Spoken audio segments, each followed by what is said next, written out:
Police Regional Office 6, nagpatigayon na sang contact tracing sa mga naka-personal contact sa nagpositibo sa coronavirus disease 2019 sa Banwa sang Guimbal, kag syudad sang Bacolod. Si John Sala nakatutok. Hindi na COVID-free ang Western Visayas matapos nga may nagpositibo sa syudad sang Bacolod kag sa Banwa sang Guimbal, Iloilo. Suno sa Police Regional Office 6 in Sigi nga nagmando si Regional Director Brigadier General Rene Pamuspusan nga magpatigayon sa contact tracing ang Guimbal Municipal Police sa tanan nga mga naka-personal contact sa nagpositibo sa COVID-19 sa Banwa. Because we have identified already 10 PUIs na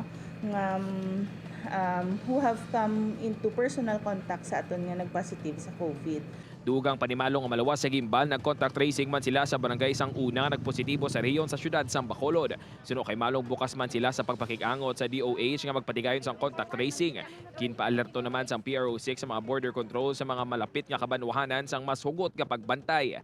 We have, together with the LGU we have already set up quarantine checkpoints sa boundaries ng Guimbal na and the nearby towns. So we have assisted Tigbawan, Tubungan, and of course sa Miag-Auman. Samtang sa pagpakikangot sa DOH6 sa Guimbal Municipal Health Office, 50 ka mga persona ang ilangan na contact trace nga naka-close contact sang pasyente. Tanan silang ginakabig na sa karon nga PUM kag maid-id nga ginamonitor.